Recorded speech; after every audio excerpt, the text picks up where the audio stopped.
بسم اللہ الرحمن الرحیم۔ السلام علیکم ناظرین کرام، یہ سوال اکثر ہمارے سامنے آتا ہے کہ مسلمانوں کی نئی نسل کو دین کی تعلیم کیسے دی جائے۔ امریکہ اور یورپ کے مسلمان اس بارے میں زیادہ فکر مند نظر آتے ہیں۔ وہ دیکھتے ہیں کہ ان کے بچے دینی تعلیم و تربیت سے محروم ہیں۔ وہاں پر نہ درس گاہوں میں اسلام کی تعلیم دی جاتی ہے، نہ ریاستی سطح پر اس کا بندوبست ہوتا ہے، اور نہ معاشرتی ماحول کوئی کردار ادا کرتا ہے۔ جہاں تک مسلم ممالک کا تعلق ہے تو وہاں اگرچہ مدارس اور ریاست اور معاشرہ کسی حد تک یعنی ان تینوں سطحوں پر کچھ نہ کچھ مذہبی تعلیم کا بندوبست ہے، مگر یہاں بھی صورتحال یعنی مسلمان ممالک میں بھی جو صورتحال ہے وہ زیادہ مختلف نہیں ہے۔ کم و بیش جو صورتحال مغربی ممالک میں پائی جاتی ہے اس سے قدرے بہتر مسلمان ممالک میں پائی جاتی تو ہے، لیکن بہرحال جو بحیثیت مجموعی اگر معاملہ دیکھا جائے تو جو فکر مندی والدین کی ان ممالک میں ہے وہی ہمارے مسلمان ممالک میں پائی جاتی ہے۔ ظاہر بات ہے کہ یہ بہت فکر مندی کی بات ہے۔ نئی نسل میں دین سے دوری کا یہ سلسلہ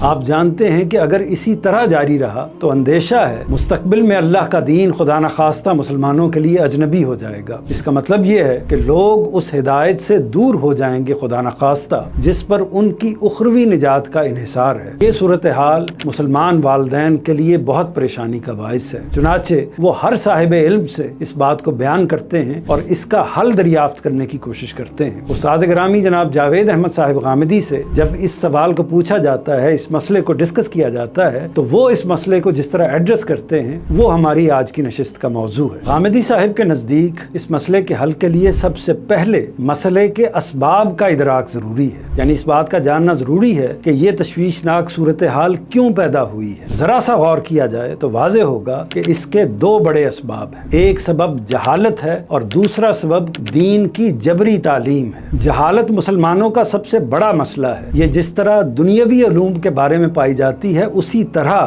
دینی علوم کے بارے میں بھی پائی جاتی ہے۔ سائنس اور دیگر دنیاوی علوم میں تو بتدریج کچھ توجہ پیدا ہو رہی ہے، لیکن جہاں تک دینی تعلیم و تربیت کا تعلق ہے تو اس معاملے میں ہم انہی صدیوں پرانے طریقوں پر چل رہے ہیں جو دین کے فہم کی راہیں کھولنے کے بجائے انہیں بند کرتے ہیں۔ ان طریقوں کے مطابق دین کی تعلیم یہ ہے کہ قرآن مجید کی کچھ سورتوں کو یاد کر لیا جائے، سیرت النبی صلی اللہ علیہ وسلم کے بعض اجزاء کا سرسری طور پر مطالعہ کر لیا جائے، عقائد کے کچھ کلمات کو ازبر کر لیا جائے اور چند اعمال کی مشق کر لی جائے۔ اسی کو دینی تعلیم سے تعبیر کیا جاتا ہے۔ مطلب یہ ہے کہ اس طریقہ کار میں نہ دین کی بنیادوں کو سمجھایا جاتا ہے، نہ اس کے نظریات و عقائد کو شعور کا حصہ بنایا جاتا ہے، نہ سیرت کو قرآن کی روشنی میں پڑھایا جاتا ہے، اور نہ دین کے مختلف اعمال اور احکام کے اسباب و محرکات کو واضح کیا جاتا ہے۔ دین کی تعلیم کو اس طرح پیش کیا جاتا ہے گویا یہ کچھ باتوں کو بے سوچے سمجھے ماننے اور ان پر عمل کرنے کا نتیجہ ہے۔ ہمارا معاشرہ، ہمارے علماء، ہماری مذہبی تعلیم کے ادارے اسی طرز عمل کو پروان چڑھاتے ہیں۔ ظاہر ہے کہ یہ سراسر جہالت ہے جو دین کی تعلیم میں سب سے بڑی رکاوٹ ہے۔ دوسرا بڑا مسئلہ جو جہالت ہی کی کوکھ سے جنم لیتا ہے وہ جبری تعلیم ہے۔ مسلمان والدین کی اکثریت اپنے بچوں سے دین کو جبرن منوانا چاہتی ہے۔ بچہ دین کے بارے میں اگر کوئی سوال کرتا ہے تو آپ جانتے ہیں کہ اس کو ٹوک دیا جاتا ہے۔ والدین، اساتذہ، علماء، ذرائع ابلاغ سب اسی طریقے کو اختیار کرتے ہیں۔ اس کی ایک وجہ آپ کہہ سکتے ہیں کہ یہ بھی ہوتی ہے کہ جن سے سوال کیا جاتا ہے یعنی والدین سے، اساتذہ سے یا کسی بڑے سے جب بچہ دین کے بارے میں سوال پوچھتا ہے تو بالعموم صورتحال یہ ہوتی ہے کہ وہ اس کے جواب کے بارے میں خود ناواقف ہوتے ہیں، لہٰذا ان کی کوشش یہ ہوتی ہے کہ جیسے انہوں نے کچھ باتیں یاد کر لی ہیں، کچھ باتوں پر بے سوچے سمجھے یقین کر لیا ہے، اسی طرح